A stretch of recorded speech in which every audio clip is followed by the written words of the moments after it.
Hey DTV viewers, it's that time again. No doubt you've seen the lawn signs, the leaflets, the flyers, the brochures. You guessed it, it's campaign season. We're here at Stockbridge Theater at Pinkerton Academy right here in Derry with a special feature for Derry Community Television, DTV. We're covering the Candidates Forum hosted by the Greater Derry Londonderry Chamber of Commerce.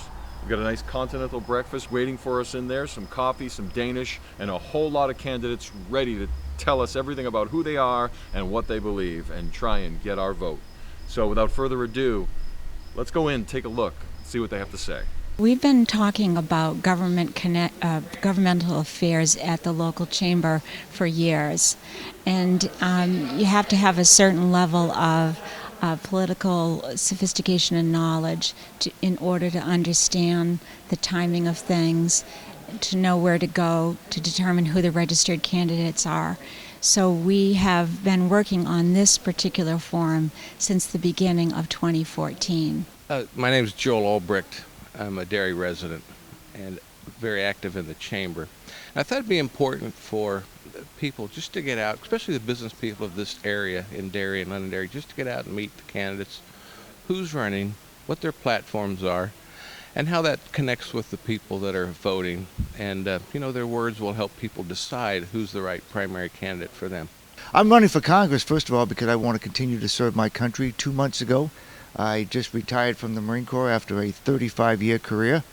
And I'm picked Congress because I look at the folks down there and I see dysfunction. I see them forgetting about Main Street, the middle class, small business owners like myself and my wife, guys like me who worked at McDonald's. They've just forgotten. So a lot of the issues are important, I think are important to voters, are that career politician mentality, the dysfunction in Washington. I also take a look at what's going on with the veterans and Veterans Administration. It's high on the totem pole just because we do have the 5th highest veteran population here in New Hampshire of any state. So I'm going to go fight for veterans. Immigration is in the forefront now. The border, even though we don't have a problem on our border up in Pittsburgh, but we need to secure it. We need to get boots on the ground, a fence in the right places, and just secure it and make sure we get the message out, no amnesty. I'm running. I'm a lifelong New Hampshire resident. 27 years of experience, executive experience, and I think that it's time for a change. I would like to represent 250,000 people instead of special interests. When you have 3 counselors who do not read a $300 million contract and they approve it, it sounds very familiar, almost as Yogi Berra would say, deja vu all over again. And you, the taxpayer, is going to be stuck for that. So I guarantee the people that I will read these contracts and I will do what's in the best interest of the working men and women, not the special interest. It's going to be open and transparent. Everything I do will be in the sunset, in the sunlight, so everybody will know exactly what they're looking for. And most importantly, I think constituent services. When somebody calls and has a problem, pick up the phone and talk to them. Don't pass it down the line to someone else. They voted for me. They expect me to get back to them, and I will do so. This country's in trouble. I'm running for U.S. Congress, and the reason I run for U.S. Congress is, like it says on my card here, U.S. government is out of control. We borrow money from China, and then we give money back to China for humanitarian aid. It's time for China to take care of their own. Our Congress people, they take our tax dollars and they give it to Mobil Oil to research alternative energy. I'd like to know who monitored where that money went. We're out of control down there. Government regulations and taxes have driven our jobs overseas. Right now, the Democrats they want to raise the minimum wage, which sounds good to the average person. But we've been told that our jobs have gone overseas for cheaper labor. How is raising the minimum wage going to draw jobs back to this country? We don't really need to make more money. What we need to do is keep the money we make. We need to draw government back down to its original size, original intent, with some accountability for where this money's going. The economics. We've been working on the theory that you can borrow or spend your way out of debt. And as any Yankee person in New England knows, you can only work your way out of debt. What we need to do is on this tax that we have on businesses, we need to drop down some of these taxes so business can invest in their businesses and hire more people. We have a governor right now. We're trying to get the numbers on the budget, what's been spent so far, so we know where we stand. She's refusing to release the numbers. What we think is, and they told everyone Medicaid expansion was not going to cost us anything, 100% from the government.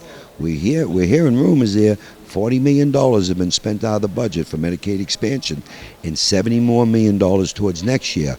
So these numbers are being hidden. We want transparency. Okay, we want to make sure that the people know what goes on here in New Hampshire. New Hampshire's a live free or die state.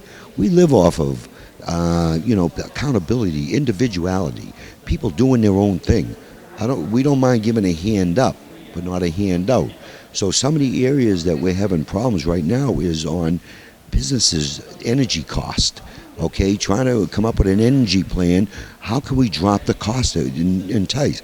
We need to be a right-to-work state. And the reason why I say right to work, because there are a lot of people that aren't working. The unions are fighting us on this. It has no effect whatsoever to the unions. You can continue. If you're a good union, you continue. But why wouldn't you want moms and dads that are home sitting to give them an opportunity to work in another company? They're saying, oh, they're bad paying jobs. Well, no, maybe the sweeper, but you got engineers, you got management, you got other positions that pay good money. Okay, and maybe it might push people to get educated, because New Hampshire does a great job at educating our kids, but they're not staying here. My name is Michael Zano. I'm running for Rockingham County Attorney. I think in today's culture with the drug heroin epidemic, I'm the right candidate for the right time. I'm the only one in the race that's been a federal drug prosecutor. Did that for 3 years, working with DEA and their task force, which is called HIDA, for high-intensity drug trafficking areas. I've done that. I've worked in Rockingham County at the county attorney's office, working with the sheriff's drug task force. I'm the only candidate that served on the leadership committee of the Rockingham County Adult Drug Court. So I think looking at the epidemic as we have it today, it poses me as the best qualified candidate to deal with that moving forward. If you look at how most people end up on heroin, it starts with a little legitimate sports injury or some other type where they're prescribed a narcotic. And that stuff becomes expensive on the street once you get addicted. It's very addictive. I mean, that's the nature of it. It's a Schedule II narcotic drug, which means it is very addictive. So they start that way, and their doctor cuts them off. They end up trying to buy it on the street at $1 a milligram for a pill, and that can be very expensive. Heroin is a very cheap alternative. The problem is a pill, you know what's in it. And with heroin, you don't. The quality, the purity, all of that can change from dealer to dealer, and that's what causes a lot of overdoses. So we have a community problem, and we have a community that's tried to turn a blind eye to it. I think opening up our dialogue, we need to bring on our partners in the medical community. A lot of the literature now shows that, or at least argues, this is a medical issue and not just a legal issue. Well, my name is Richard Tribb. I'm a Derry taxpayer. I'm also with the DFW here in town. We're trying to set up something similar to this, to where the candidates can come in and talk to the people, and we've contacted several of the campaigns and we've got some responses, so hopefully, we'll be doing something like this in the future. And last question, here we are on the campus of Pinkerton Academy. So many young people all around us getting ready to come back into school and graduating onward to start their life. What do you have to say about young people in the political process now and how they can become more involved?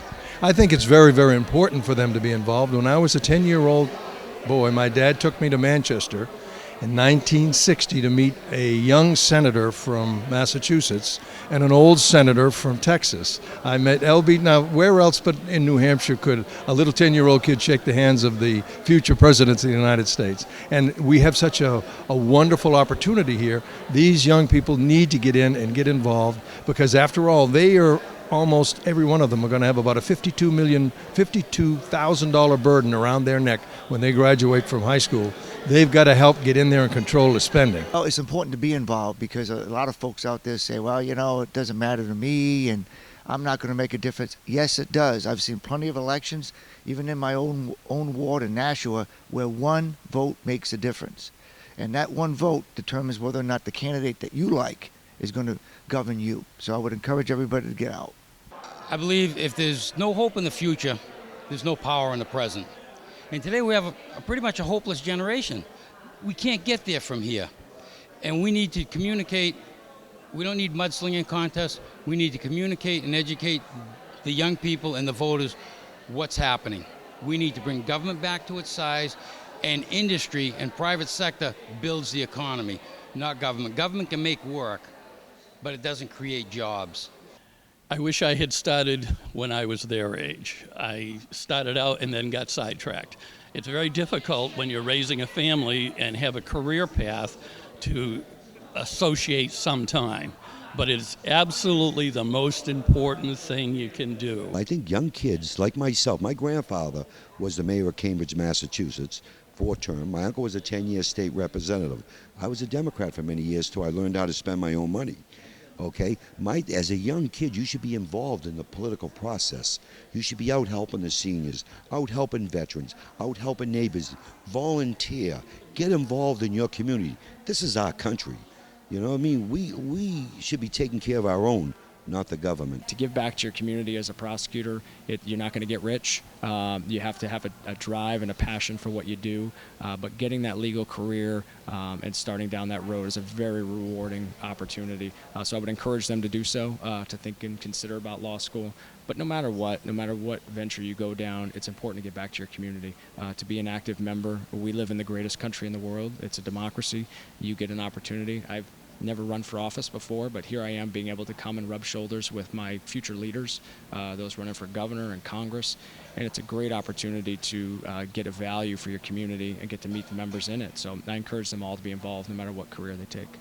I think by just showing up at events, starting to meet the candidates, and it'll help them sort of fine-tune their own beliefs and their platforms and what they like to see candidates speaking about. Well, we had two young men today with us. One of them is going into his senior year at Pinkerton Academy. The other one has just graduated, heading to Bryant University. They were our ushers, and they were behind the scenes with those of us that were working the forum. And our advice to them was just listen and watch, and you will learn. And remember what Woody Allen said, 90% of life is just showing up. John McGrath. And I am from Pinkerton Academy, incoming senior. I came here today because I was on my lunch break actually yesterday at my internship at the offices, not too far, just a minute or so walk down the campus, and one of my former teachers approached me and told me they needed help here, and I figured get a lot of experience getting to see all the candidates, hearing what they have to say, and most importantly, getting out of the office for a little bit.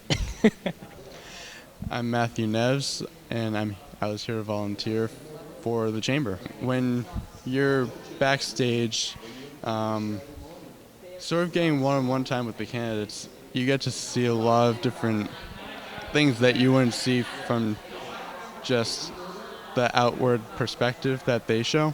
So our hope as a chamber is not only to educate our businesses, our members about the candidates, but it's also to bring the students in, the children in, and to let them know that we do care about their education, and we do hope they come back to the state and contribute to our economy and economic welfare. Excellent. Ms. LaRocca, thank you very much for again hosting us here and giving us a warm welcome and the opportunity to see the candidates and to share thoughts with all of you as well.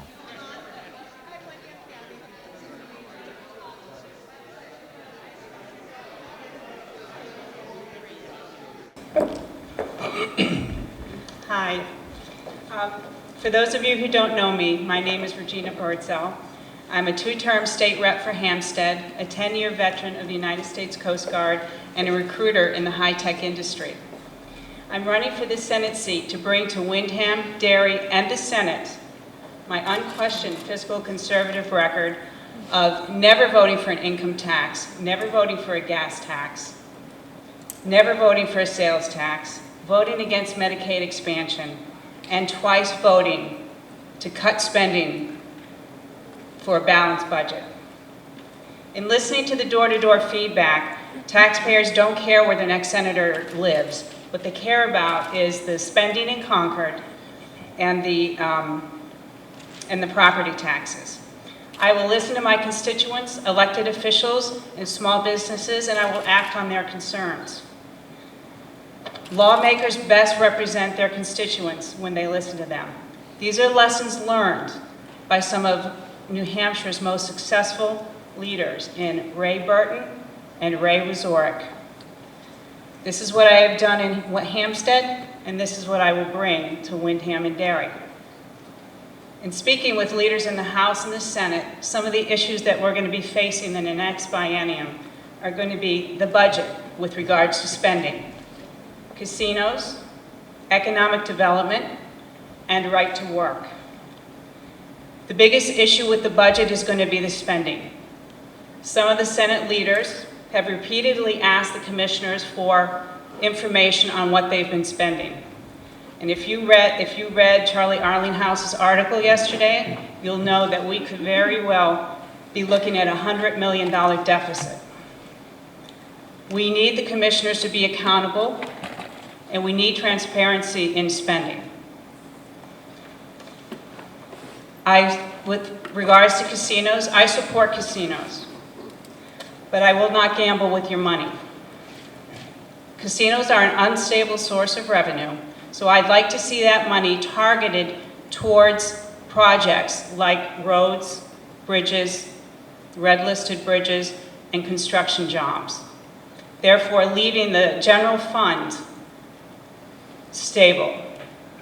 As shown in some of the studies of Delaware and Atlantic City, casinos do lose money over a period of time. So I don't want to see that money going into the state budget. I'd like to see it go targeted for projects.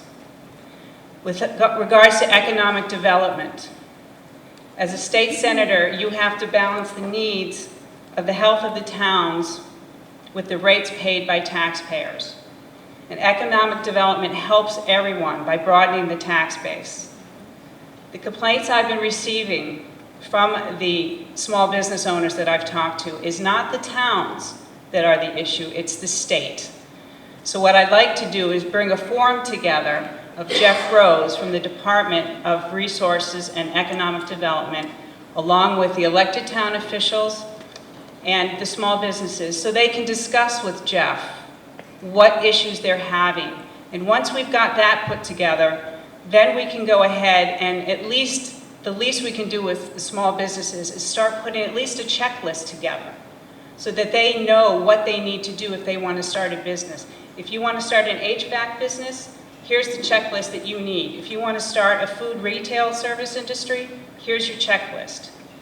We need to make it easier for the small business owners to initiate businesses so we can broaden the tax base. Right to work. I fully support right to work. I have always supported right to work, and I have voted for right to work. I feel it's another tool in our economic development belt to be able to broaden our tax base. In closing, I'd like to thank the Greater Derry, Londonderry Chamber of Commerce for putting this event together. It's a great event. And when you vote on September 9th, please remember, character matters, conviction matters, and an unquestioned fiscal conservative record matters. I will push for transparency in state spending. I will support casinos without gambling with your money.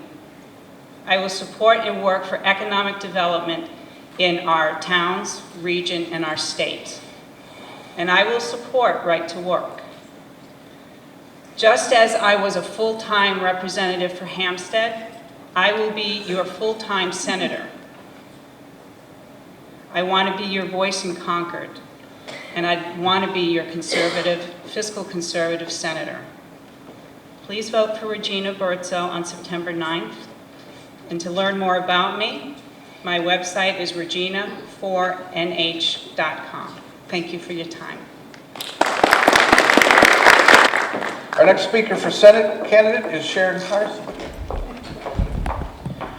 Good morning, everyone. And I'd like to begin by thanking the Chamber for holding this event. I think the more opportunities that candidates have to reach out to the constituents that they really want to represent, the better off we all are. We can have a very meaningful discussion with our constituents about what's important to them. So your feedback is very, very important, and I look forward to hearing from you.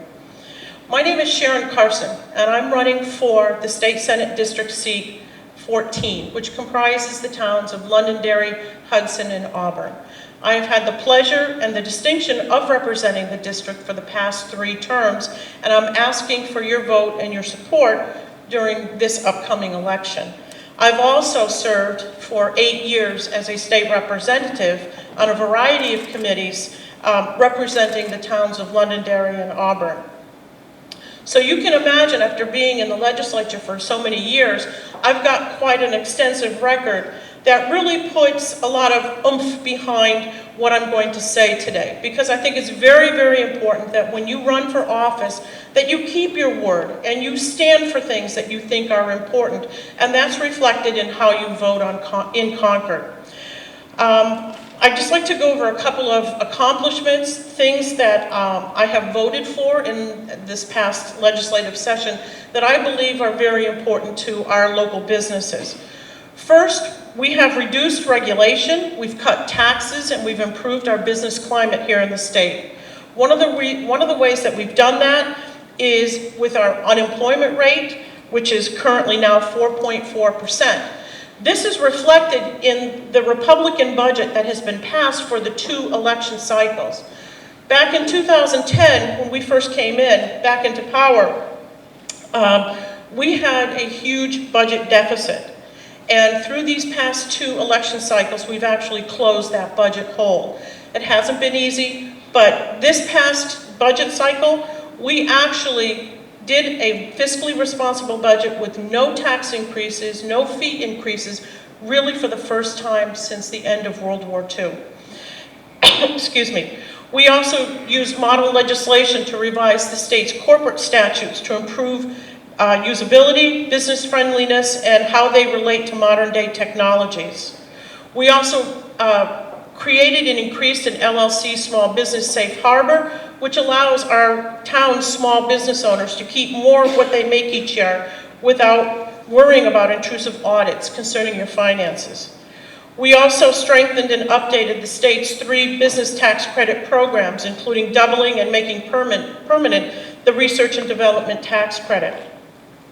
We also this year passed the state's equal pay law to ensure men and women receive equal pay for equal work.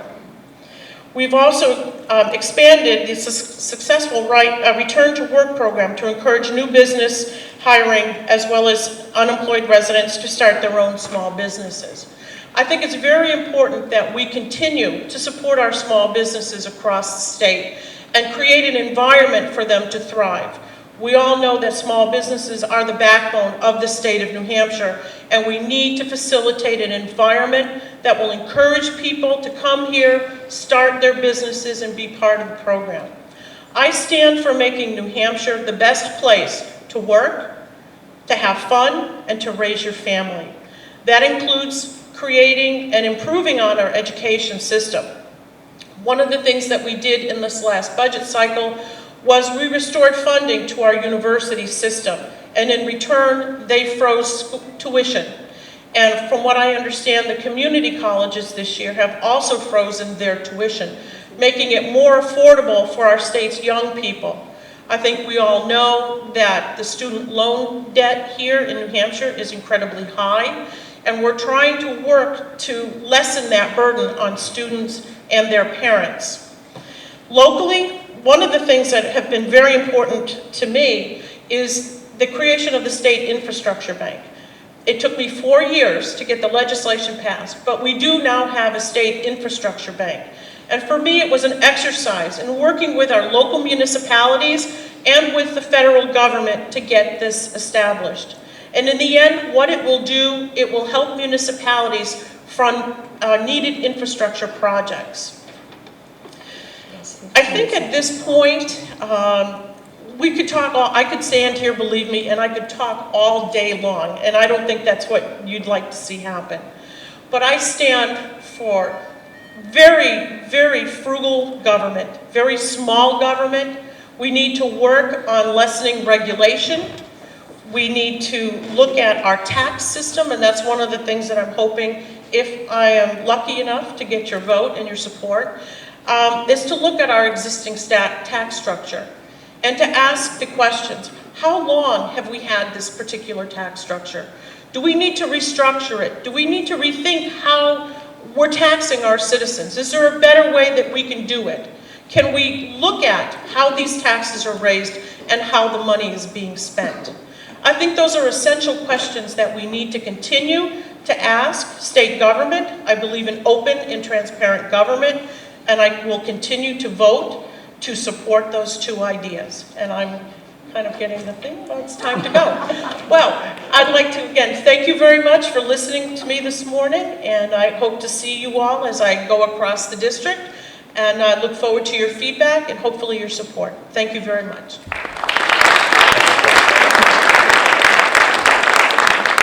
5 minutes goes incredibly fast. Next is Jim Foley. Good morning. My name is Jim Foley, and I'm running for state senate here in District 19, which is Hampstead, Windham, and Derry. I want to thank the Chamber for putting this on. I also really want to thank the Chamber for having a podium. I'm not quite sure why in this day of politics that we can't have podiums. I like podiums. One of my kickoff event, I asked for a podium, and they brought one up that seriously was this size. So it's good to be here, and it's good to be talking to you from behind a podium.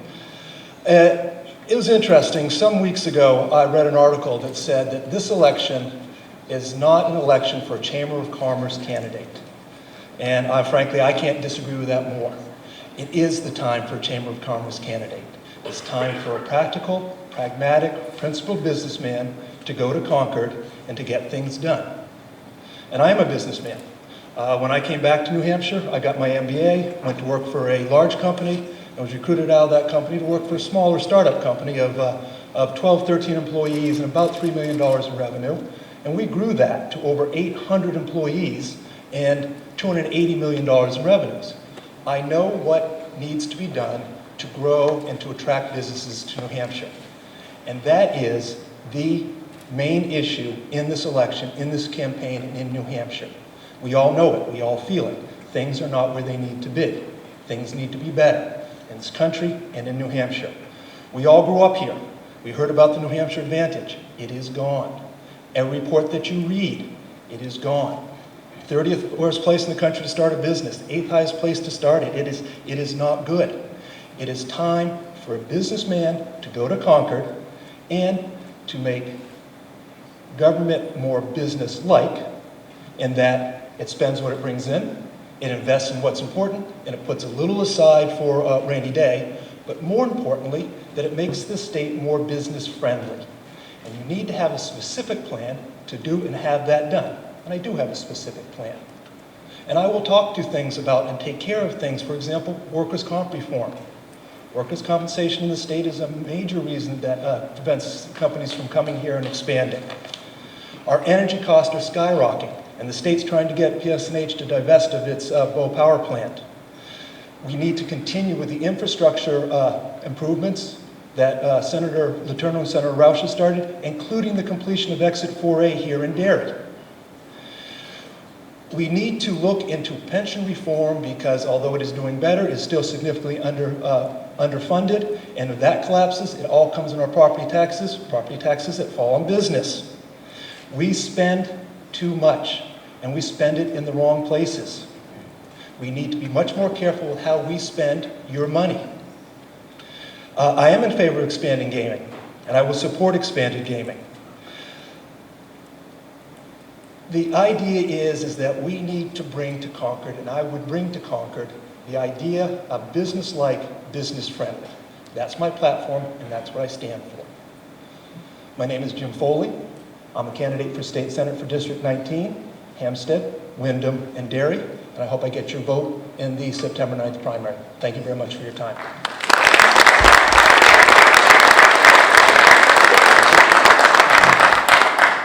Our next candidate for New Hampshire Senate is Kate Messner. Kate.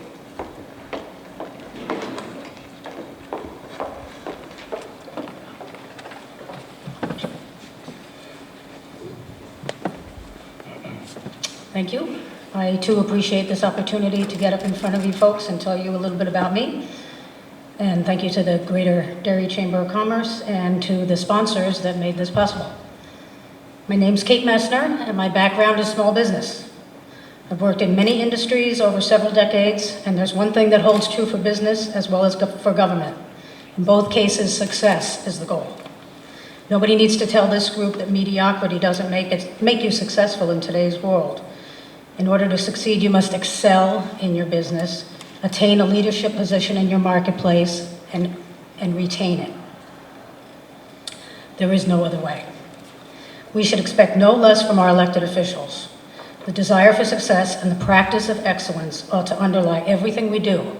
Our customers and our electorate hold us accountable, and rightly so. Over my career, I've worked around mechanical and electrical engineers, PhDs in physics and chemistry, mostly for companies manufacturing high-tech products for research and industry. I've enjoyed the different roles I've played in those small companies, and it has given me some valuable business perspective. Now I'm in a service industry, which is really just another type of product, of course. I understand the challenges of producing a product, and now where I am providing a service, in highly competitive environments. Hiring, motivating, training, and retaining talented, well-educated workers with good work ethics, that's no easy task. You all know this firsthand, so do I. So from a legislative perspective, what could I do for you? Well, I'll just tell you a few things that I support and ask you to contact me if you have specific questions. I support research and development tax credits. Some of the products I've helped to produce have gone up into space.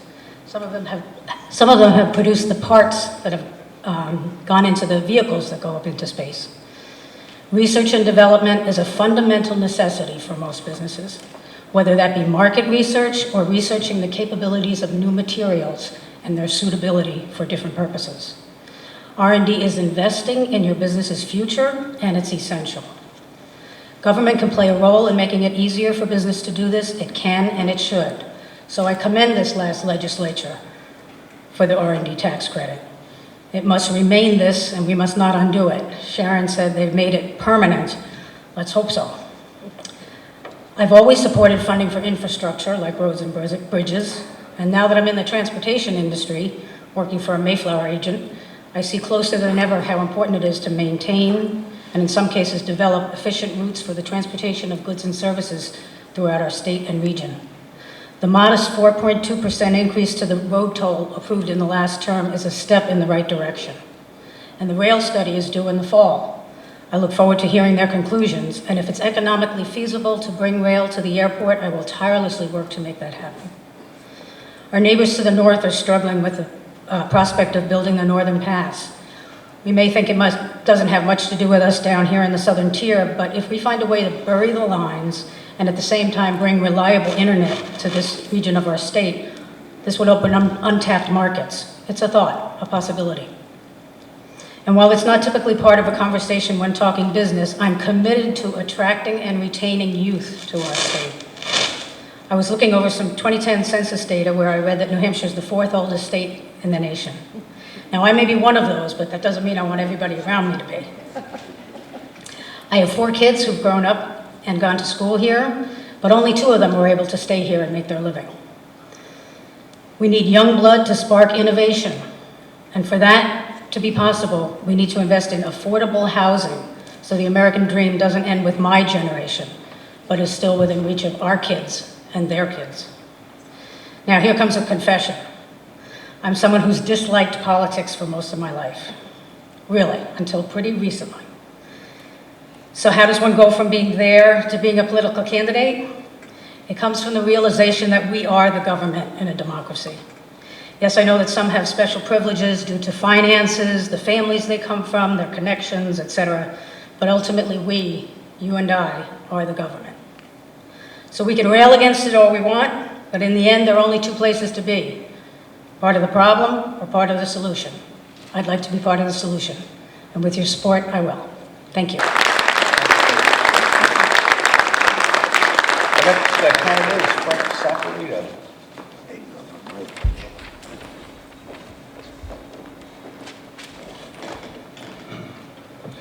Hi, I'm Frank Saporito. I'm running for Senate in District 19. I've served 6 terms in the House, most of those on Ways and Means. I was also Vice Chairman of the Derry Charter Commission. I served now for almost, this is my 20th election. So what's wrong with Concord? And why are we all here and why are we running? Well, after being on Ways and Means, I can tell you the main reason is that in the past 2 years, we've lost everything. New Hampshire is not a good place to do business. We've closed our doors. We have 3 income taxes here that chase people away, one of the worst being the business enterprise tax. The BET charges people to start businesses here. 97% of all businesses in this state right now are small businesses. Those are where our jobs are. That's the backbone of New Hampshire. And what do? We tell them to start up in mass, because if they want to start here, we're going to charge them on the money they borrow to operate in this state. That's what's wrong with New Hampshire. We can fix this. Our opponents, we're all alike. I have great opponents in my election. We all think very much alike. The people who think differently than all of you and I are on the other aisle, think that we can raise taxes and still draw businesses to the state. If they need more money, they just raise the rate. After 6 years on Ways and Means, just the past 6 years, the philosophy is very different. It's not your money, it's their money. It's Concord's money. It's what they want to spend on. Many of you were back in the House when we heard our Democrat opponents tell us that, how do we know what to set taxes? We haven't determined how much we want to spend. Yes, we do have a spending problem, but we also have some monies that we have to come up with. The Medicaid enhancement tax, that settlement for $50 million is a much better deal than paying $250 million. We have bills that we have to come up with, that we need money for, but we don't do our tax structure the right way. We need things that draw businesses in here. We need to get rid of the tax that taxes them on the startup business. We need to drop the rate of the business profits tax, and since we tripled the rate of the business enterprise tax in the past 10 years, we don't get as many startups here. All of these things can be fixed, and we can do it, but we have to stick together, and we can't do it by Senate Republicans fighting House Republicans. Many of you have been in here, have been in the House and in the Senate, and the problem is we don't have cooperation. We had a supermajority 2 years ago, and we should have taken the lead and kept that majority and brought New Hampshire forward. Instead, what we did was we fought with ourselves. We banned senators from the floor of the House floor, and we banned representatives from the Senate floor. That's not the way we work as a party. There's more about us than what unites us than what divides us. We can do this, but again, there are 2 basic philosophical differences. What were we able to pass in the past 4 years in Ways and Means? I sponsored a few bills. One of them was the net operating loss. It said to all those businesses that lost money back in the past 8 years of the Depression, they could now write off those losses and stay in business. Burden of proof. When you were a limited liability corporation, which many small businesses are, you are guilty until proven innocent. If you took a deduction, the DRA would tell you that you're not entitled to that because you didn't earn that money, so we're going to tax you at 8.5% income tax on that money. That's the problem with our tax structure. We can fix this. We can fix this if we just work together, both the House and the Senate, and have to understand what these problems are. I own a financial planning firm. I'm on the board of directors for the Financial Planning Association for 25 years, the longest serving in the United States. I've also been in Ways and Means before it was founded in 2000. 6 years. I've seen all these bills come through, and the problem is that we're not united. And if we're not united as Republicans, we are not going to win. We are not going to win, and we're not going to fix this state. We need to have the revenues, some of the revenues that we're going to replace these to drop those almost onerous portions of the tax. We had a few other bills coming. Limited liability corporations was touched on right now, and I really want to talk about that a bit. That is part of probably the largest sector of our businesses in the state right now. The income taxes at 8.5% make us non-competitive. There are many other issues too that I'd love to talk with you about, social issues, things where we can help in this community. Where we're sitting right now, Pinkerton is a wonderful facility right now, where it's assessed at $35 million. Is it worth $35 million? We just built a business for building over here for $43 million. There's problems with our assessments. Property taxes in my community have been very high, and I've always been about lower property taxes. And if we're going to lower property taxes, we have to have alternative sources of revenue. And I would completely support voluntary sources of revenue over holding a gun to someone's head and raising their tax rate and telling them you have to pay it. We can do that. We have gaming. We can get money from that. We have other options that we can do too. But I know my time is running short right now, so I'll leave it at that. But I'm on Facebook. Again, Frank Saporetto, District 19 for New Hampshire Senate. Thank you.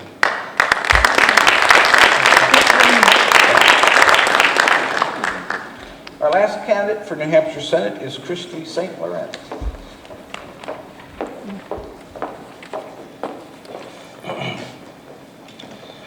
Good morning. I'd like to thank the Greater Derry Londonderry Chamber of Commerce for hosting this event, and to each of you for coming out early to take time out of your busy schedules to hear from the candidates. My name is Christy St. Laurent, and I'm the Democratic candidate for State Senate seeking to represent Derry, Hampstead, and Windham in District 19. I've lived in Windham for the past 15 years. I lived in Derry when I was in high school and graduated from Pinkerton Academy and later married my high school sweetheart, who is Derry born and raised. I have strong ties to the community. I have my master's degree in physical therapy from the University of Miami, and I have over 20 years of practice and management experience.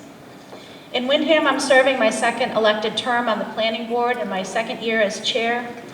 Currently, we are revisiting, revising, and updating our master plan, and we have also, during the time that I've been on the board, we have re-examined and expanded, where appropriate, the areas available for commercial development and use in Windham. I've lived in 10 states throughout my life, but I can honestly say that New Hampshire is my favorite. I'm glad that Rob and I are raising our 3 children in such a beautiful state, close to family, and also the opportunities that our particular region of New Hampshire offers: natural and cultural resources, solid primary education, and abundant secondary education options, as well as an improving economy. Being a chamber event, I'm sure I will be understood when I think our state should be run like a business. Businesses grow when they spend wisely, plan for and invest in the future, and capitalize on opportunities which present themselves today. Current opportunities that New Hampshire is facing and needs to make decisions on would be expanded gaming, which I do support. Haven't seen legislation that I necessarily would put my name to yet, but I know that there is a strong desire for it in the community. I would make sure that any place that it was to go was to be approved by the local residents. Being in Windham, I know that my neighboring town of Salem is very interested in that opportunity, as well as many people throughout the state. I think another opportunity is our strong secondary education system, and was very pleased to see the restoration of funding to the level that we were at before. I do think that that is something that we need to look at to make a secondary education attainable and accessible to more of our residents. Another benefit that New Hampshire has is our small business economy. It's definitely a strength in the state. It's a testament to the willpower and strong individual characteristics of the people in our state. And I think they do need to be supported legislatively and in Concord. Challenges that we face would be infrastructure. You guys all know, being in Derry, Windham, Londonderry, the challenges of the 93 widening and the opportunities that seem to keep getting pushed farther down the road, but they will be here eventually. But beyond roads and bridges, there's also the challenge of energy in New Hampshire. Getting enough here, getting it here reliably, and getting it here affordably, and all of that needs attention. Another challenge that the state faces is keeping our young people that go to our excellent secondary education options, be able to keep them here in New Hampshire and adding to and contributing to our economy. As senator, I will be responsible to answer to the shareholders of our business of New Hampshire, which would be the residents of New Hampshire and the businesses in Derry, Hampstead, and Windham in particular. Wasteful spending is not acceptable. Responsible budgeting is paramount. Regulations need to be clear and to serve a purpose, not obstruct business or unduly hinder residents. I am of the Yankee mindset: if it ain't broke, don't fix it. I will do my best to cast informed votes and to seek the advice of the district I represent. My strengths are as a problem solver and as someone who keeps an open mind going into a situation. As planning board chair, I'm approachable and I encourage public input and discourse. When making a decision, before casting a vote, I do look at both sides, input from both sides of the equation, and weigh those. Southern New Hampshire is a great place to live, work, and play. I want to help our state and our district build on our strengths as we move out of the recession. The time is now for New Hampshire to take great strides into the future. I thank you for your time. My name is Christy St. Laurent, and I ask that you consider me as your next senator for District 19. Thank you.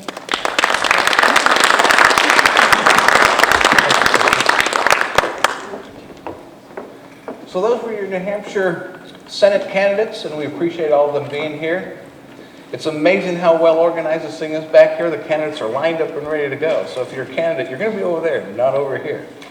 So I appreciate that. Everything is going well.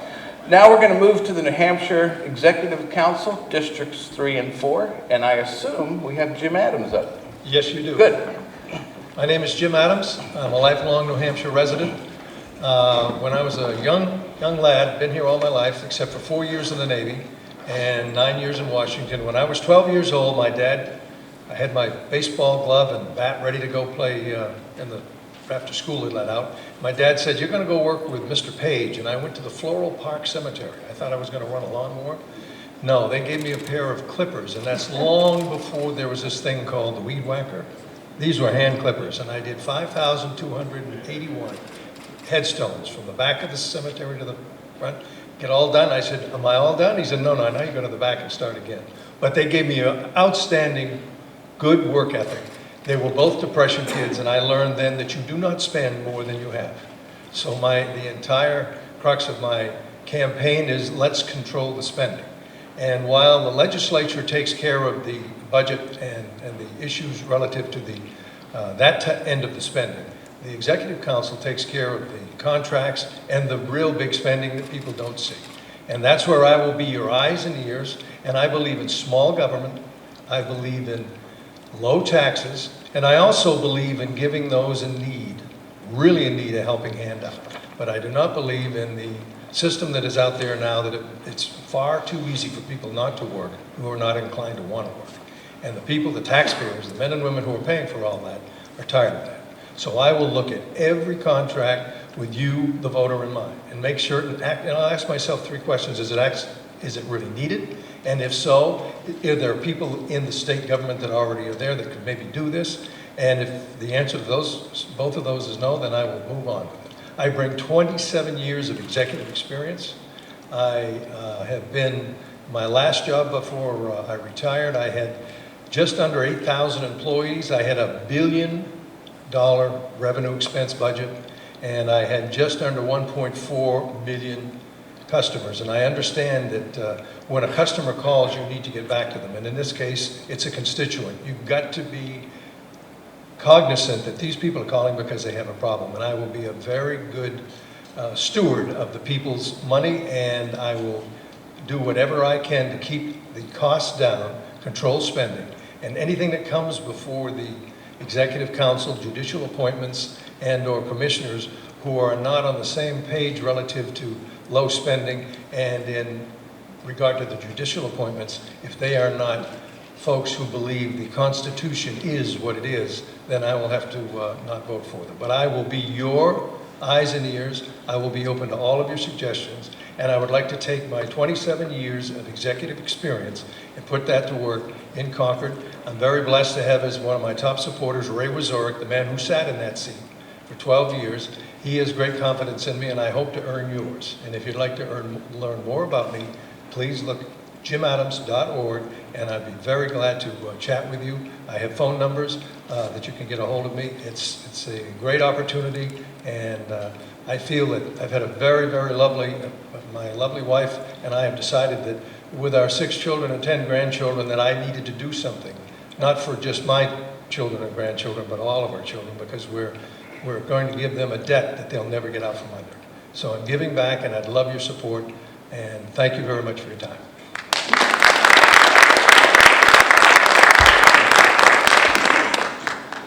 Our Our next candidate for New Hampshire Executive Council is Robin McLean.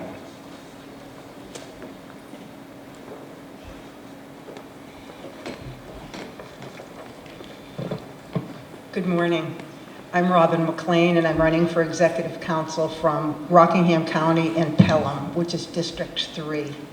And I'm glad to be here today. Thank you to people from the Greater Derry and Londonderry Chamber of Commerce who organized this morning. I'll tell you a little bit about the office and Executive Council, a little bit about myself, and then some of the issues where I differ from my opponent, Chris Sununu. The Office of Executive Council, there are only 5 executive counselors in the state, and so the ability of each person to vote and change the direction of the government is fairly substantial. 3 people can vote against a contract. The Executive Council takes all contracts over $10,000 and considers an up or down vote on them.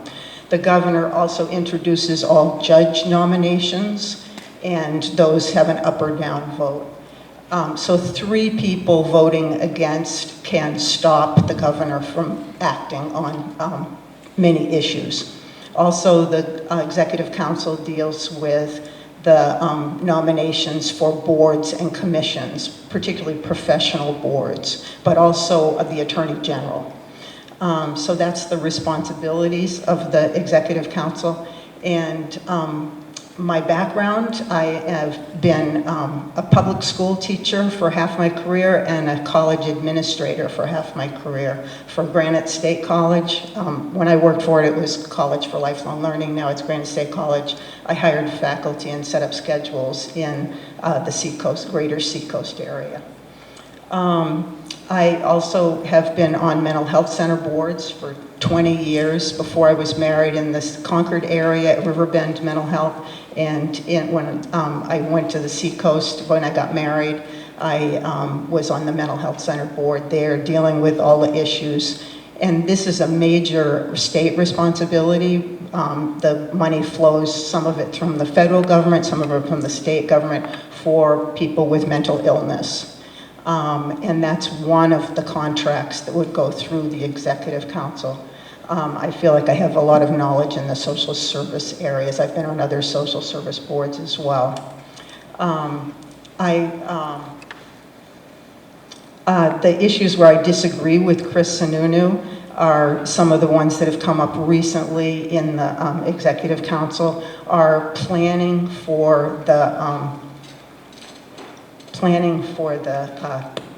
health care implementation so that New Hampshire could have had money from the federal government to plan to avoid some of the things that happened when we went with a federal plan and only one insurance company was willing to provide health care, and so some hospitals were cut out. I feel like that could have been avoided if the health care planning had been implemented, and that was blocked in the Executive Council.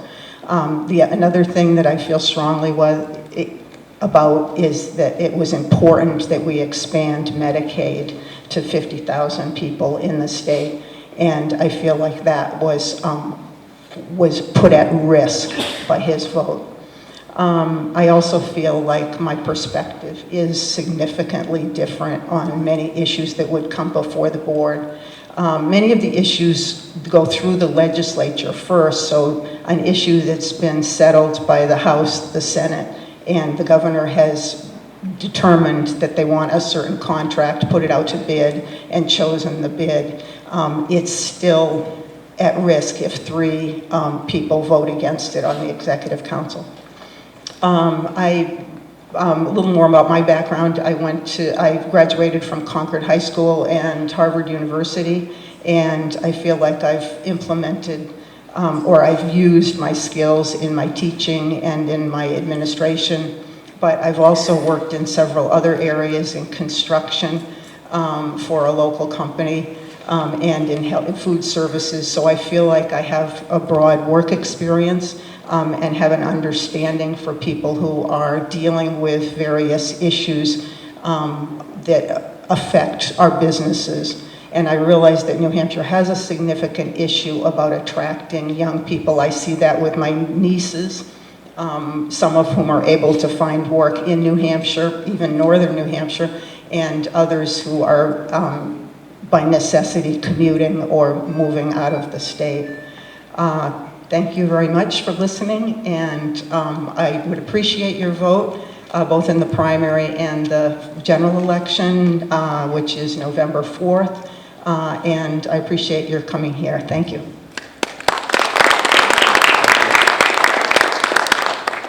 Our next candidate is Chris Pappas. Chris? Thank you, Joel, and thank you to the members of the Derry Londonderry Chamber of Commerce for being here, and all the candidates who have stepped up to run for office. I think one of the reasons why New Hampshire is such a great place to live, to own a business, is because people take ownership over what happens in their communities and what happens in state government. And that's true right here in Derry and Londonderry. It's true across the state. And New Hampshire has a tradition of town meetings, of a large legislature, of regular citizens stepping up to run for office. And so the level of engagement we have, I think, is directly proportional to the success we have as a state, the success we have as a business community, and the outlook we have and the great place that we are to live. So thanks for everyone for being engaged in this and for stepping up to run for these offices. I'm Chris Pappas. I serve on the Executive Council. I was elected to the council in 2012. Prior to that, I had served as a state representative. I'd served in county office in Hillsborough County. And I also am the co-owner of a 4-generation-old family restaurant in Manchester, the Puritan Back Room. So I co-own and operate that business with my dad and my brother-in-law. It's still in our business, in our family today. But I'm thankful that they let me do the public service thing too, because it's a real honor to serve the people of District 4 on the Executive Council, and that includes the towns of Londonderry and Auburn, as well as the city of Manchester and 16 other communities in central and southern New Hampshire. And the work of the council is just so important. You know, we're the board of directors for state government. We have our roots in the colonial era in checking the power of the governor, but we're critical in ensuring that there's accountability and oversight in state government, that we open the doors of what happens in state government to the people of New Hampshire, and that we get people interested and focused on what the business is that's before us. And it's quite a bit of business, if I have to say so. We deal with thousands of contracts a year, hundreds of appointments from the governor. And so the way I look at my role is that of someone who shouldn't bring political thinking into that position, that we should be pushing ideology to the side and really be focused on what's best for the constituents that we serve and what's best for the communities that we serve. We're almost like an ombudsman for the district that we represent. We have a direct line to the commissioners in various aspects of state government, and so we can get answers and we can get problems solved for the constituents that we represent in a pretty quick and timely fashion. And I think that role is something that I really enjoy, the constituent service side of things. You know, being in the restaurant business, I know that you know, we've got to offer good value for the dollar of our customer. We've got to know what our customer wants, and we've got to be able to listen to the customers that we serve. And so for those of you who are in business, you can appreciate that. And I think that's what I bring to my role on the Executive Council, is that type of customer service, that type of business acumen that I think is desperately needed for members who serve on the council and members in state government. We've seen some important things happen in Concord the last couple of years, but I think what we've proven is that Republicans and Democrats can work together to move important issues forward for the state. We've seen a bipartisan compromise on a very important issue, Medicaid expansion, ensuring that 50,000 people in our state will have access to coverage. And I was proud to support that plan when it came through the Executive Council to make sure it was implemented in a timely fashion so that people could begin experiencing the benefits and the economic security that comes with having health care coverage.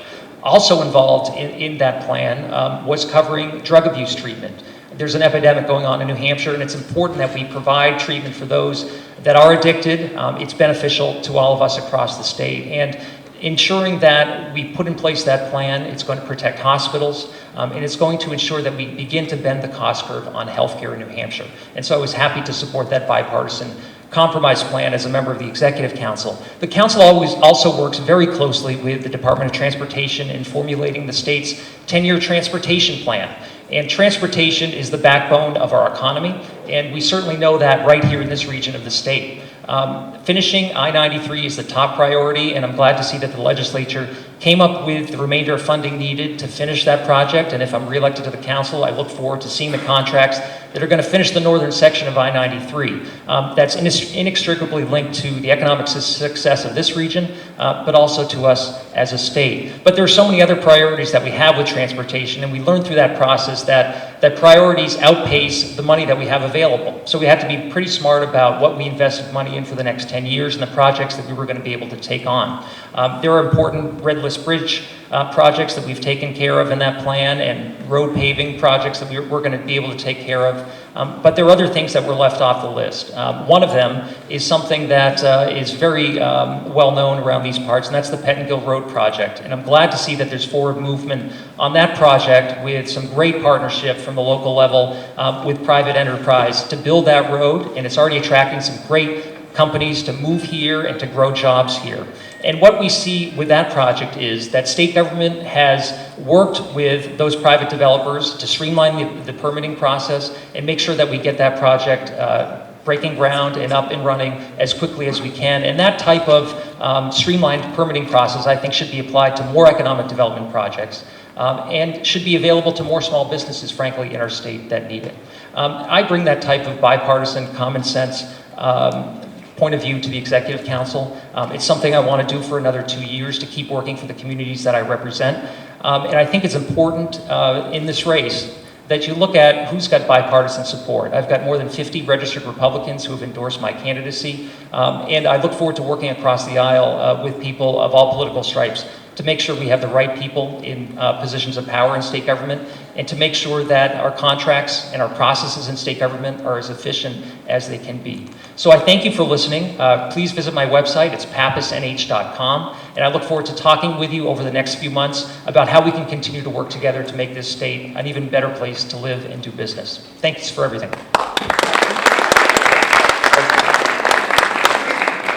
Our last candidate for New Hampshire Executive Council will be Chris Sununu. Chris? Thank you. Thank you very much. Great to be here. I am Chris Sununu. I'm the current Executive Councilor in Executive Council District 3. For those of you who don't know, that comprises Pelham, Windham, Salem, Derry, all the way out to the seacoast and up to Portsmouth. I was originally elected to the Executive Council back in 2010, so I'm finishing out my second term. And I'm running for a third term because, frankly, I love it. I love the job. I love the civic service. A little background for those of you who don't know, I originally started my career as an environmental engineer.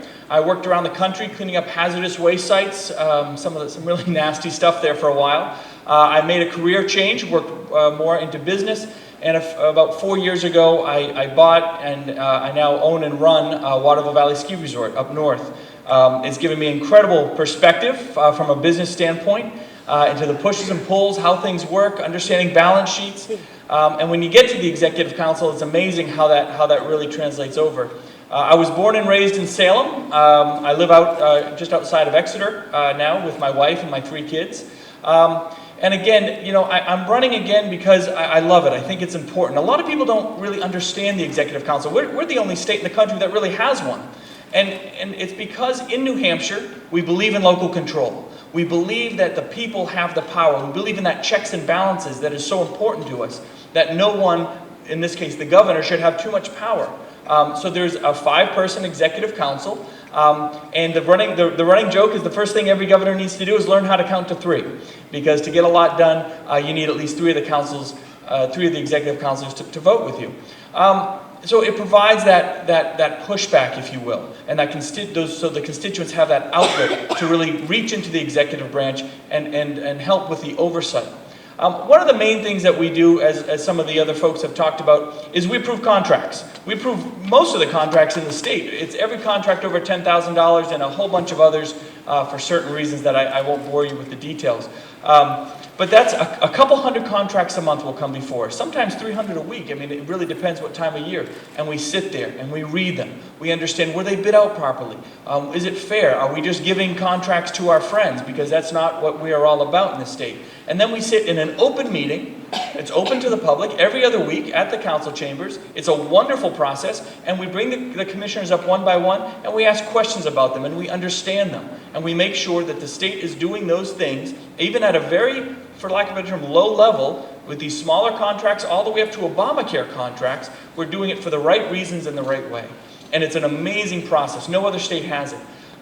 One of the things, just to bring an example, and some of you may have heard a few weeks ago, we had a $300 million contract. One of the biggest contracts the state has ever seen dropped on our lap in the morning of the meeting, which was very rare.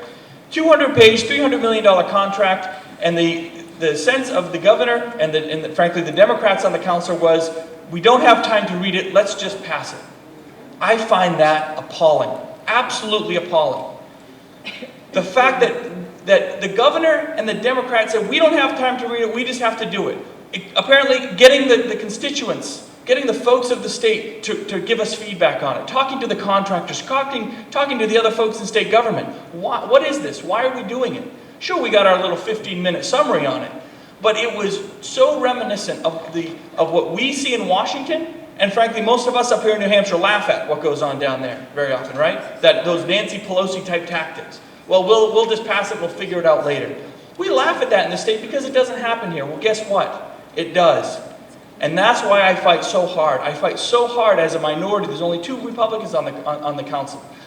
In my first two years, we had great debate. There were 5 Republicans, and I can't even count the number of 3-2 votes that we had, because we could debate things out. It wasn't partisan politics. We would debate things out, and sometimes I'd win some, sometimes they'd win some, sometimes Governor Lynch would win some. But we'd all walk away very cordial, very, very polite, and would live to fight another day on another issue. There was a lot of respect there. There's still respect on the council. I don't want to mislabel it that way. But when I see the Democrats consistently just do whatever that governor tells them to do, there's no open debate. The second major aspect of the council that we do is we approve all the confirmations. The governor can make any nomination in the state, whether it's the Board of Dietitians or the Supreme Court Justice. She can nominate whoever she'd like for any of those positions. There's literally thousands of them in the state, but she needs 3 councilors to vote on them. Again, part of that checks and balances. In the 2 years I've been there, the 3 Democrats that I've sat with have voted against a single vote against one of her confirmations. 0. None. No pushback, no debate, no discussion. That's not the way that we do things in New Hampshire. We're not about special interests and driving home just one person's agenda, but that's what we're seeing up there. And so I'm here not just to talk about the council from my point of view in my district, but I think from an entire state's point of view, we have to really start looking at what do we fundamentally need to do to get back that transparency, that checks and balances, that local control that we hold so dear. That's why I do it. That's why I love doing it. It's going to be a good campaign. I love getting out there. I love talking to folks. I really encourage folks to, whether it's me as your executive counselor or one of the others, call us, talk to us. Providing that direct constituent services into the executive branch, again, is one of the most unique things we have in the state. It's a wonderful tool, and that's all we are. We're tools for the voice of the people, and I want to really promote that and continue to be that, not just for the folks in my district, but for the folks across the state. Contact us on our cell phones. Call me at csununu@nh.gov. Send me an email, whatever it takes. But be part of the process. Use us as we should. Provide that checks and balances.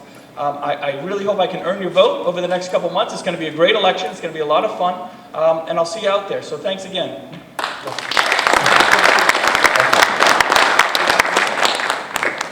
Do you notice when I come out here and our time's over, they look the other way? All right, those are our executive council candidates. And now we'll move to New Hampshire governor. We have one candidate here, Walt Heavenstein.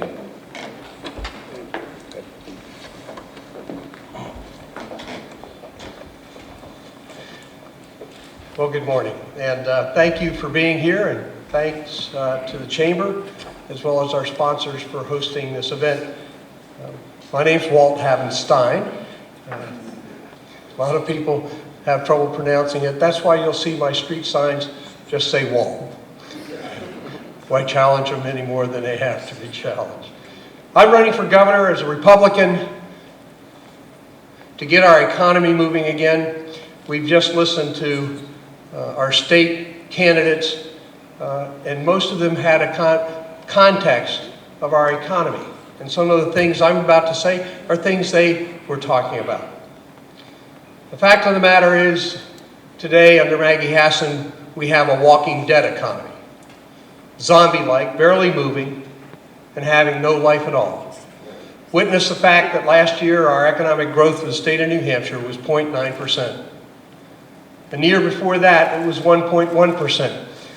And the governor would have you believe that we're headed in the right direction. I don't know about you, but going from 1.1% to 0.9%, it's only going to take us 3 or 4 years to our economic growth of the state is 0. That is not the right direction. As was mentioned earlier, we have fallen from 14th in the nation when it comes to small new business startups to 35th. New business startups are the seed corn for future economic development for our state and the best source for private sector job growth. We have to do better. The net effect of our economic stagnation is that our young people are leaving the state. For the last 8 years, we've had a net migration out of our state. And the majority of that migration out are young, working age adults. We've got to turn that around. Last week, I issued a jobs plan, an economic development plan. 8-15-17 equals 25,000. I want to create an environment where we can grow our economy by creating 25,000 private sector jobs in New Hampshire, not Massachusetts, by the 15th of August 2017, 2.5 years into my term. The job plan is focused on responsible reduction in our business tax structure. I propose a business profits tax reduction from 8.5% to 7.4%, making us competitive in the region once again. What most people don't realize, economically over the last 2 years, we have fallen behind Vermont and Rhode Island when it comes to economic growth. Let me say that again. We have fallen behind Vermont when it comes to economic growth and Rhode Island. That is not just unacceptable. Frankly, for me, it's an embarrassment. We have to do better. My jobs plan is designed to do just that. Lower the business profits tax reasonably, and at the same time, roll back the onerous regulations that are stifling new job creation and new business startups. I'm not a career politician. In fact, this is the first elective office I've ever run for. I contributed to our country and to our communities in very different ways. When I graduated from the Naval Academy, I spent 12 years on active duty in the United States Marine Corps. After that time in the Marine Corps on active duty, I transitioned to the Marine Corps Reserve, and because my wife of 43 years was willing to move around the country with me and our son, took on some extraordinary opportunities as well as risks. Starting at the entry level of the aerospace industry, probably a little bit below the entry level of the aerospace industry actually. I was a peddler, I was a salesperson. Progressing eventually to move to New Hampshire in 1999 as the president of one of our most magnificent companies, what was then known as Sanders Associates in Nashua.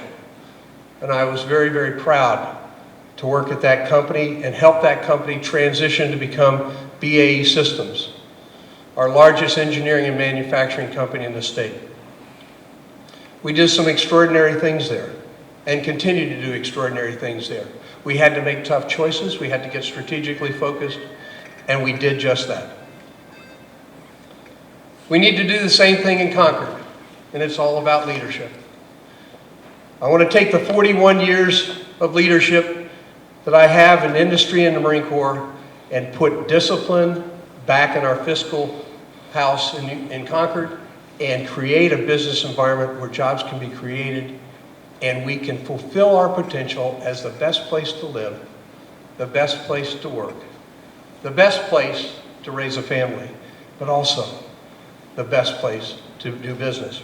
I ask you for two things, your vote and your voice. And if we do have your vote and your voice, we will be successful, not just in September, but in November. WaltForNH.com, you can read about my plan and ways that you can help in moving us back to a place where New Hampshire Advantage really means something here in the Northeast. Thank you very much.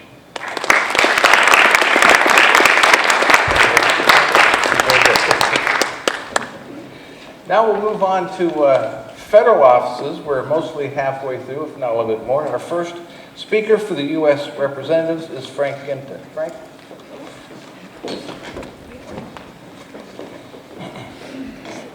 Good morning. My name is Frank Ginta, and I'm running for Congress for the United States House of Representatives in this district, the 1st Congressional District, and it's a pleasure to be here with you this morning. Since this is a chamber event, I will try to focus my attention more on economic issues than anything else. I've decided to run again against Carol Shea Porter simply for 2 reasons. First, over the last 6 years, our economy continues to sputter.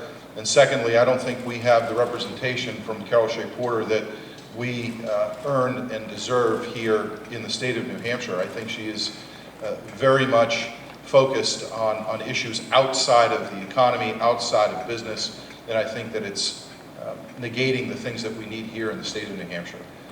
I served in the 112th Congress, and it was a pleasure to serve you. Prior to that, I was mayor of Manchester, and prior to that, I had my own business. And I wanted to take that experience and try to serve our state. I think the most important thing that we've got to focus on at a federal level is balancing our budget, having real tax reform so you can have economic growth in our state and in this country. And we've got to be mindful of the size and scope of the federal government and what the obligations are to New Hampshire and to the country. And I think that Congresswoman Shea Porter has a very, very different view. I think she looks at the fact that we should centralize our federal government, that the federal government should have more power, that it should have more authority over individuals and over the states. And you see that through, number one, the lack of economic legislative initiatives from her. Number two, you see it through the increased regulatory requirements that are being placed on businesses and individuals here in the state and across the country. And third, you see it in the expansive growth of federal government that she supports. I take a very different view. I want to see economic growth here in the state of New Hampshire, and I think that starts with the individual business owner. As previous speakers stated, more than 90% of our economy here in New Hampshire is fueled by small business. The last 2 years, we've had just about 2% growth. Prior to that, we had negative economic growth from 2008 to 2012 in the state of New Hampshire. That's not being discussed enough. It's also unacceptable. We are a graying state, number one, and number two, we're losing the younger kids to other states around the region and around the country. That is not a long-term favorable recipe for New Hampshire or for the region. So we have to focus where I think we need to do best as Republicans. Number one, economic growth, economic policy, overhaul the tax code at the federal level, which will, I think, give not only certainty, but opportunity to entrepreneurs and individuals who want to create business and create jobs. And you see that need everywhere you go and speak to people, considering that the average weekly wage today isn't much better than it was in 2008. We actually have, we're 6% less today than we were in 2008. That means your individual earning power is lower, your buying power is lower, and that is not, again, a recipe for strong economic growth. And I don't see any public policy initiatives coming from Carol Shea Porter to suggest that she would do anything different than this president has done. So I will focus this term on making sure that that is the number one issue. And having our federal delegation work with our New Hampshire elected officials is critical. We are a small state, but we need to be a powerful state when it comes to the relationship between the federal government and state legislative leaders. So I look forward to seeing you over the next 12 weeks. I hope to earn your support not just in the primary on September 9th, but also in the general on November 4th. And as my office has always been, and as I have always been, I will be directly accessible and accountable to the people of the state of New Hampshire. One of the things that I prided myself in when I served in Congress was hosting 6 job fairs, because it was at a time when people were out of work and needed assistance, needed help. We also hosted 3 different manufacturing summits with educational institutions around the state to try to create more opportunity and more awareness on the relationship between educational institutions as well as our manufacturing opportunities here in New Hampshire. Those are things that we have been able to accomplish outside of being in Washington, D.C., voting and being in committee hearings.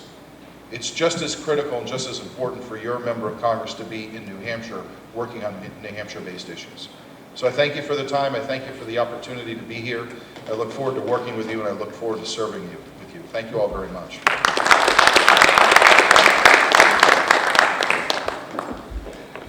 Our next candidate is Dan Innes.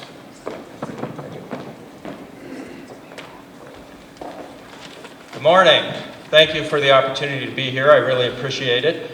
And I'll tell you a little bit about myself and some of the things that are on my mind and what I hope to do as your next representative in Congress.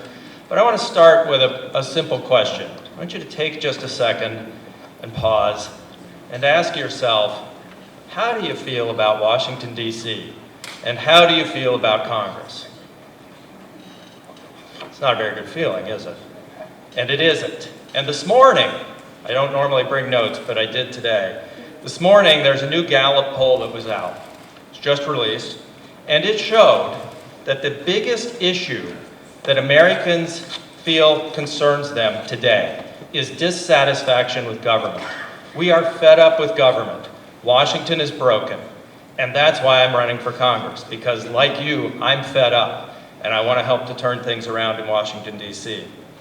The economy is the third issue, according to polls, and the NBC Wall Street Journal poll showed that 71% say the economic issues that we're facing right now are caused by the inability of elected officials to get things done. And the Gallup poll this morning showed that fewer than half of Americans believe that the American dream still exists. And if we want to keep getting this kind of result, if we want to keep seeing Washington, D.C. behaving as it has been, and if we want to watch our country continue to move in the wrong direction, then we need to keep sending politicians to Washington, D.C. Send politicians, get political results, and see where we are. I'm standing before you not as a politician, but as an educator and a business owner, and someone who go to Washington with a very different perspective and a different approach to problem solving. I spent the last 6.5 years as Dean of the Business School at UNH. $30 million budget, always returned a surplus to the university. And built a new $50 million building with no new taxpayer money. The first and only academic building ever built at UNH without taxpayer money. And I'm proud of that. I own a 32-room hotel in Portsmouth, New Hampshire, and I've been in the hospitality business since 2008. I know what it takes to run a business. It used to be the Sice Inn. We renovated it, relaunched it, and now have twice as many employees as the Sice Inn had. Unlike Carol Shea Porter, I've created real jobs, good jobs, for the people of New Hampshire. And that's something that's important to me because I believe jobs are created by us, not by Washington, D.C. I've spent 23 years in higher education teaching business. I'm a free market conservative. I believe it, I've taught it, and I'm living it. And that's the spirit I want to bring to Washington. I have 3 kids. The oldest is 23 and graduated from UNH with an MBA. Unfortunately, he's in Wisconsin, but he'll be back one day, I'm sure. Second son is at UNH as well, studying environmental science, and I have a daughter who's 14, who is one of the true joys in my life. And as I look at the world that they see, and I look at the world that I see, and look forward, I realize that we've got to change course. And how are we going to do it? What are the things we need to tackle? Well, clearly Washington's broken, so we've got to fix that. And we fix that by electing people like me to Congress to go down with new ideas and a new approach. But there's some big issues. We've got a deficit and a debt that are a constant threat to us and create uncertainty in the business community, which causes businesses to hold back in spending and hold back in investing and hold back in hiring. And if we come up with a long-range strategic plan for our deficit and debt, I believe we can solve the problem. Hold Congress accountable, build a 10-year strategic plan for the budget, and let's live to it. We can do this. It's the way a company would approach a big problem like this. We can get that done. We've got to reduce regulation. I've seen it in the business I run. Dodd-Frank is causing all sorts of difficulty, and we can reduce regulation. We've got to reduce the corporate tax rate, encourage American companies to keep their money in the United States, invest in the United States, and hire in the United States. We've got to take care of Obamacare. The uncertainty of costs and structure of that, again, is holding business back. So let's elect a free market conservative to Congress. Let's send someone down there who's not a career politician and who hasn't built his life around politics, but has done it educating people about business and has demonstrated how to do it and understands how to do it. And that runs through my core. My father started a business when I was a teenager. He had a 21% interest rate loan in the Carter years and managed to make it work. So I get it, and I know what we need to do to turn things around in Washington. So on September the 9th, I'm going to ask for your support. If you want to change the tone in Washington, if you want to send someone down there who represent New Hampshire values of live free or die, I'm the guy to vote for. And I'll look for you again on November 4th when we take out Carol Shea-Porter. Thank you.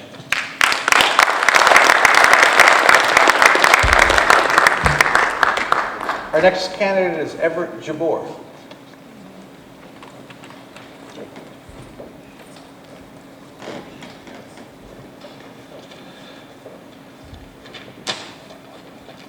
I want to thank God for this great nation we stand on.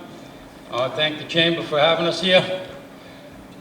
I'm not a public speaker, I'm not a politician, I've never been in office before. I'm a small business owner, been in business for 35 years in the construction industry. My campaign is on a business card. On the front side it says who I am, and I hand it to people. I'm Everett Jabbour running for U.S. Congress. On the back side is why I'm running for Congress. The back side says U.S. government is out of control. National debt is $1.6 billion a minute, $2.66 billion a day, deeper in debt. The United States has the highest corporate tax rate on the planet. Government regulations and taxes have driven our jobs overseas. It's a simple message. We can talk about job fairs, we can talk about stimulating the economy and job growth, but unless we take government and shrink it down to its original intent, and we start manufacturing goods and services in this nation again and exporting them, we're going to continue to live on a debt. I want to thank everyone for coming here today. I've been married for 33 years. I'm the father of 2 sons, grandfather of 4 grandchildren. Originally from Massachusetts, I moved here in 2001. When I moved here in 2001, my workman's comp rate went from 9% to 21%. There was one workman's comp carrier in the state. Take it, like it, or leave.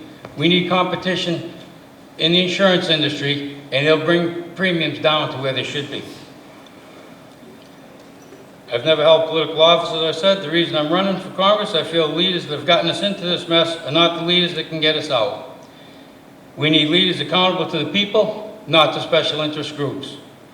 U.S. government is out of control. We've been living on a job loss and deficit spending for over 30 years. We borrow money from China, and we give money back to China for humanitarian aid. I think it's time China starts taking care of its own. We give money to countries we're blowing up in their war with.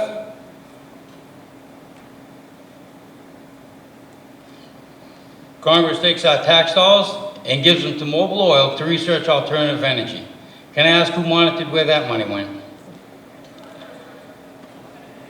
Oil companies, insurance companies, as well as major corporations donate largely to both parties.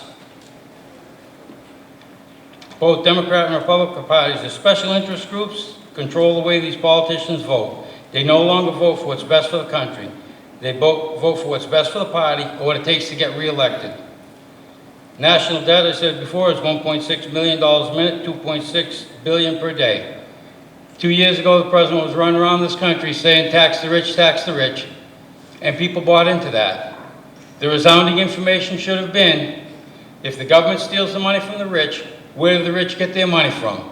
It's from you and I. We need to communicate to the average voter and to the average person out there, or we're going to keep losing elections. We need to educate voters, because an educated voter is a powerful person. Right now, the Democrats' new platform is, let's raise the minimum wage. Well, if we've lost these jobs to overseas markets for cheaper labor, how is raising the minimum wage going to draw companies back to manufacture goods and services in this country? Again, we need to talk to the people and educate the common voters out there what's wrong with this idea. It sounds like a good idea to raise the minimum wage. That's the wrong answer. It's the wrong direction. We don't need to make more money. We need to keep the money we make. We don't need to tax the rich. We need to stop spending. We need a line item veto, get rid of this problem, get rid of this, take the conscious effort and not just pass a big pile of paper. But we need someone who's got some common sense, down to earth, that can change some things. A company has to be profitable or it goes out of business. Again, taxing the rich is taxing you.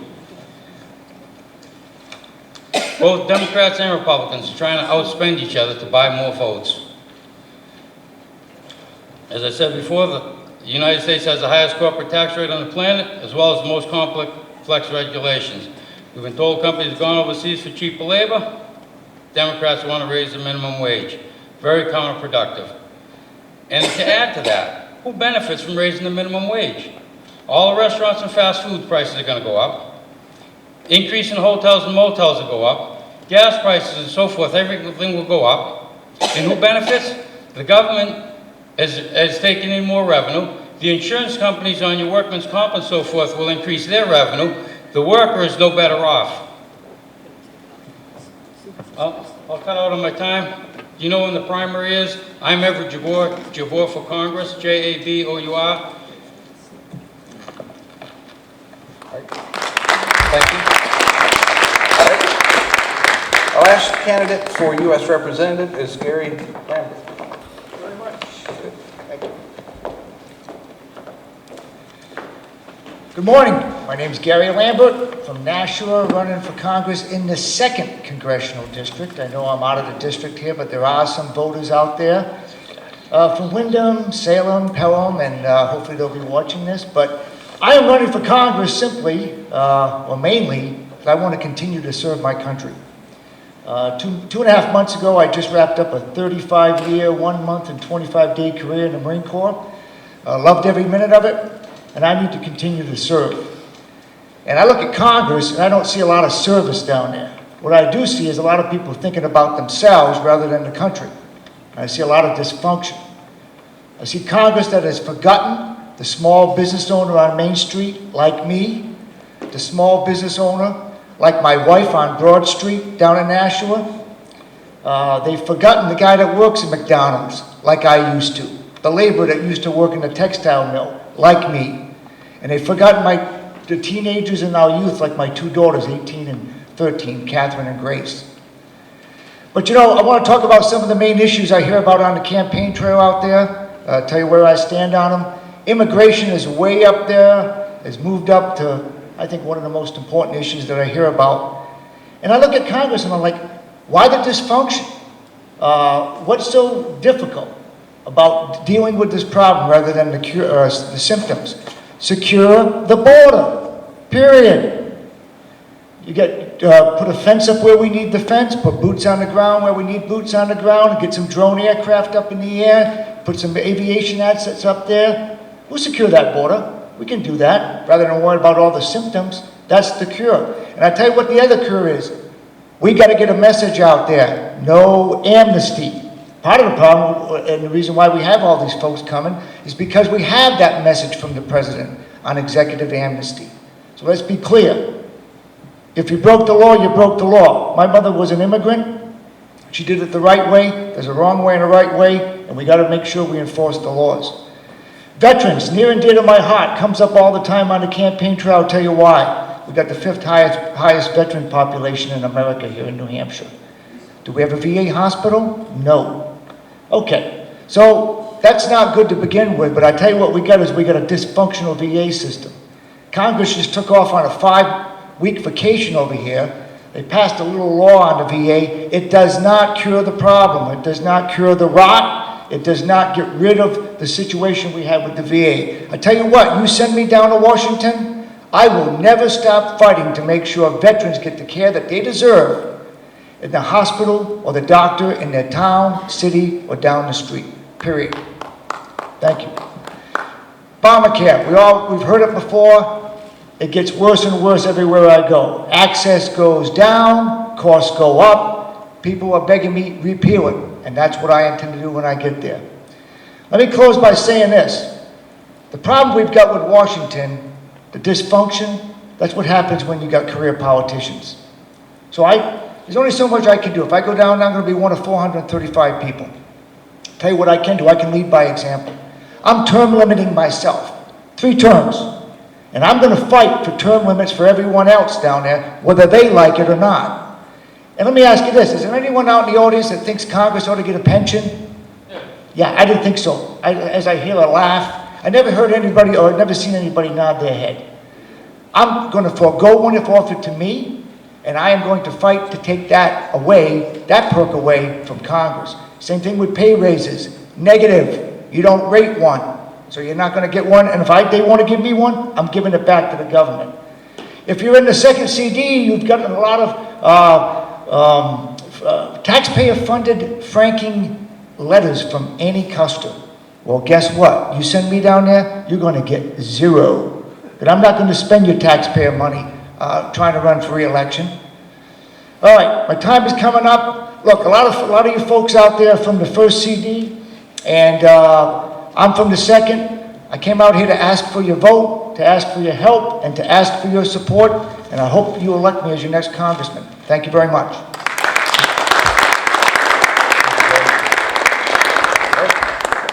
We have one last candidate. This is a candidate running for the U.S. Senate, Bob Hagan.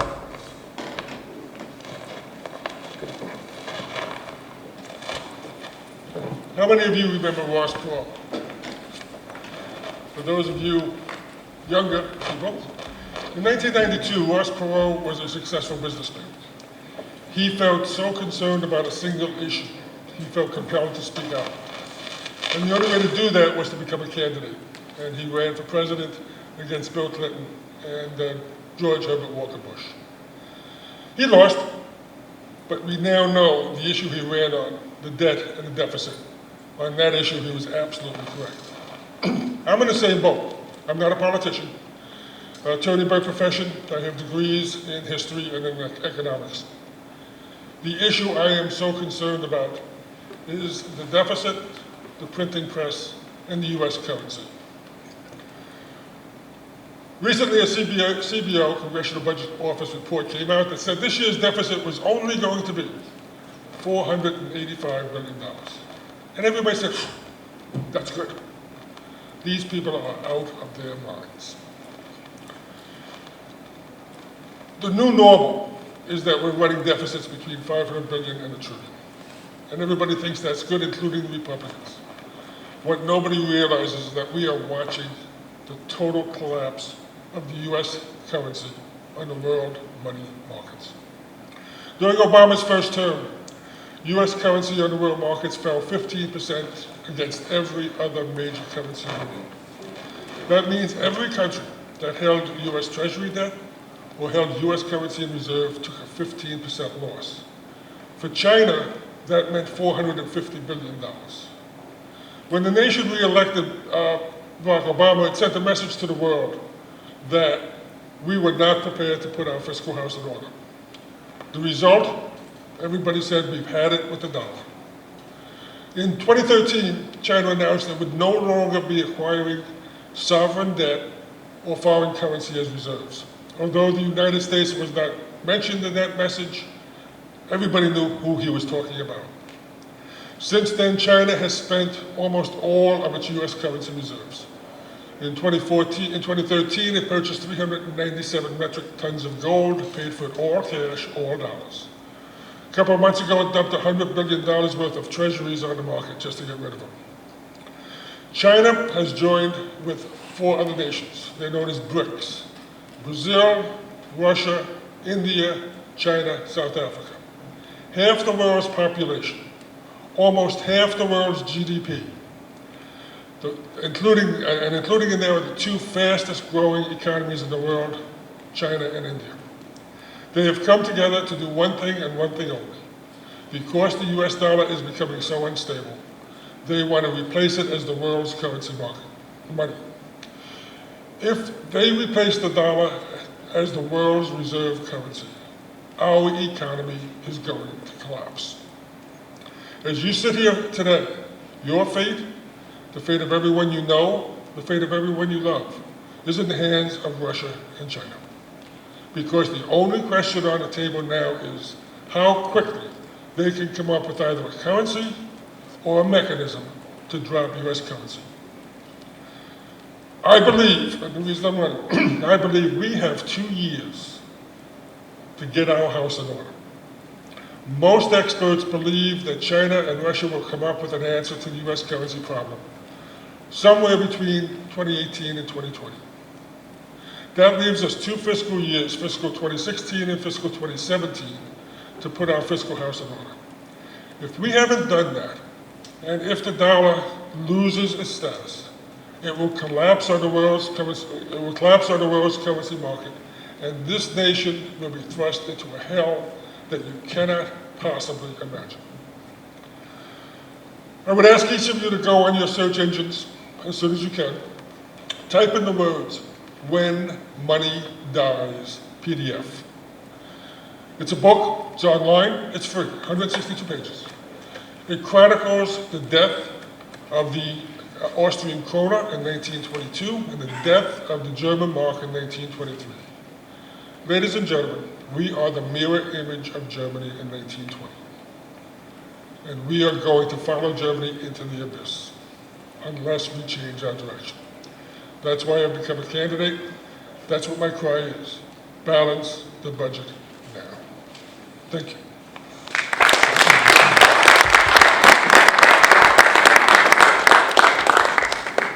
Well, thanks to all of our candidates. Thanks to our sponsors, the law firm of Parnell, Michaels, and McKay, our media sponsor, Netfield Publishing, and The Grind, which is a neat coffee shop downtown Derry. Visit downtown Derry more often, please. I'd also like to thank Derry TV, who is here covering the event. I suspect you'll be able to watch this again. And one last piece of business. I would just like to thank the Chamber, the Board of Directors, the Government Connection Committee, and the Ambassador Committee for creating such a wonderful event. Thank you all. Now this may be bad, but we'll try it. I know there's other candidates for other offices, and there's a place to stand here where you can get your picture taken real quick by, but we've kind of run out of time for everybody else, which we knew we would. If you're running for state representatives, please come down, just stand by the sign for a minute so everybody in the room knows you're here. If you're running for county attorney, please come down. If you're running for county commissioner, please come down. And also registry of deeds. See, my fear is everybody else is going to be coming down. So again, thanks for being here, and let's thank all of our candidates.